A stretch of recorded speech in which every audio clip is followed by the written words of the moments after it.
All right, hey, what's up, everybody? Mike Lindsley back with you. It is Monday morning here at the Brewerton Diner. Make sure you come on down and get breakfast, get lunch, and come sign up for the next Syracuse basketball ticket giveaway. It'll be against Pitt. That's an ACC game in a few weeks, so make sure you come down, try the Brewerton Benedict. You can try all the awesome lunch entrees, the Hero, the Reuben, the amazing Brewerton Burger as well. Get down here to the Brewerton Diner. They're open every day but Wednesday. Bright and early until about 2:30 in the afternoon. So make sure you stop by, and don't forget on your way out to grab some of the coffee for sale and to grab some gift cards for the holidays as well. Well, look, yesterday was a blah game if you're a Buffalo Bills fan. It was probably to a certain extent a blah game if you're a Jets fan, considering that both of these teams are going absolutely nowhere this year. But in the end, I think we got what we went into the game hoping for, right? I mean, isn't that kind of the result that everybody wanted? It's certainly what I wanted. It's certainly what all the pundits wanted. It's certainly what both of the teams wanted. And I was just listening to the Bills Beat podcast with Matthew Fairburn, Bills insider and beat man for The Athletic, and, of course, Joe Biscali as well. And Matthew brought up a great point, and he just came on my podcast last week and talked a little bit about this. But when he went into the locker rooms, both the Bills and the Jets, they both seem to think that they've got their quarterback. Now, yeah, is it going to take a lot of work? Of course it's going to take a lot of work. Is it going to take a lot of weapons? Absolutely. It's going to take a boatload of coaching as well. But the reality is both of these teams, they think that they've got their guy. I mean, if you saw Sam Darnold make some of those plays yesterday on the road against a pretty good defense, his scrambling ability, his accuracy, putting the ball in places that only it should go. There are only a select amount of quarterbacks who can make some of the throws that Sam Darnold made yesterday in Buffalo. I mean, you look at the over-the-top plays, up over the safety, up over the corner. You look at the last couple of drives that he had. And again, Sam Darnold, did he out-duel Josh Allen? Maybe a little bit, but I think what happened with Sam Darnold, his big plays, his big throws, his big drives came at the exact right time. Josh Allen scampering out of the pocket and just laying one up for anybody to intercept, that's got to go. That's one of the worst things you can ever see with Josh Allen. But from a running game standpoint, again, he kept the Jets defense off balance. He had a 100-yard game again on the ground. He's going to finish with more yards probably on the ground than LaShawn McCoy. But he did make other big-time throws during this game. I mean, it was a consistent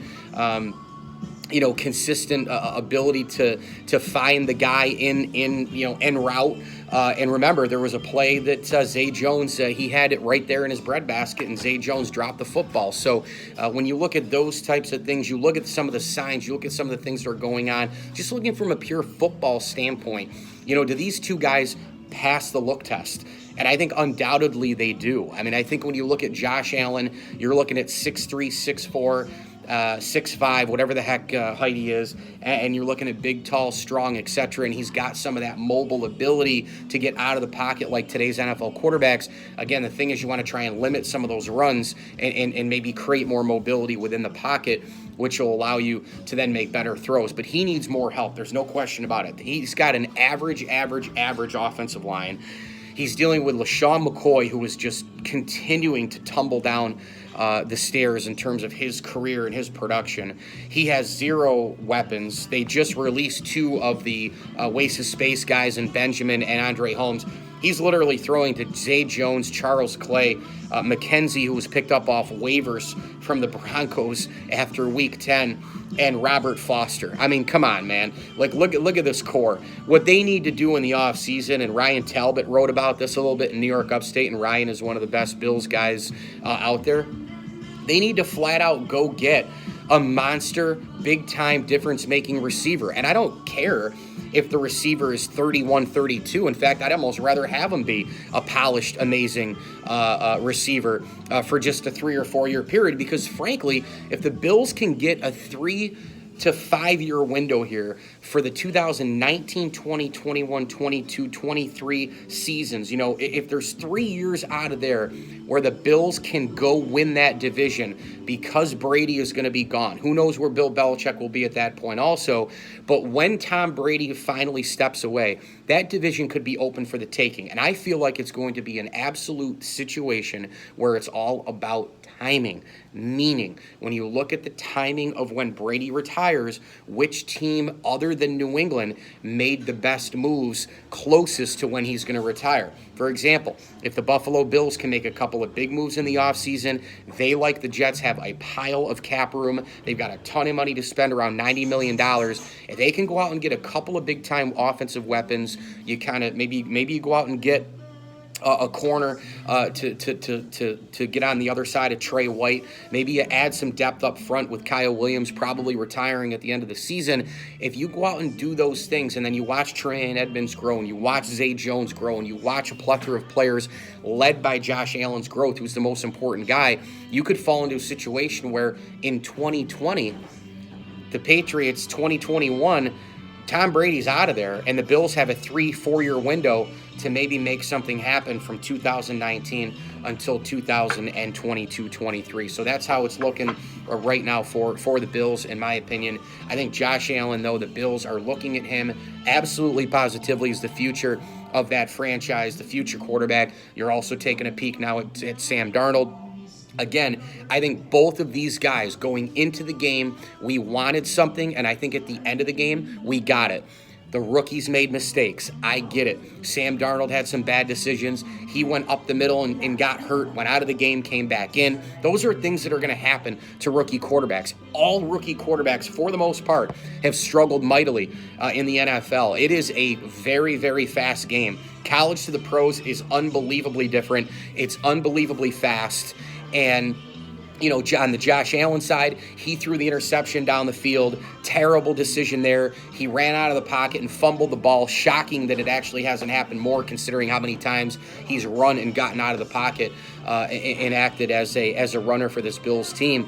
But all in all, you saw these two guys work with just about nothing on offense and still have pretty solid games across the board. And Josh Allen, the last 3 games for the Bills, he's accounted for 80% of the offense. I mean, think about that for a second. It's been with the arm. It's been with the running game. He's accounted for 80% of the Buffalo Bills offense. That shows you how awful his weapons are. He has nobody to throw to. LaShawn McCoy's brutal. The offensive line is meh. And then you look at Sam Darnold, he's up against the same exact thing. And if he doesn't get big-time running from Crowell, that team is a shit creek without a paddle. They're both in the same predicament, playing for woeful franchises, teams that are trying to spend some money in the offseason, in terms of cap money, have a couple of good drafts, and then hope that it's their time when Tom Brady steps away, and perhaps Bill Belichick as well. So, but I thought overall, I thought it was actually a pretty exciting game to watch. I really enjoyed this game. It's saying a lot for two teams that are going nowhere,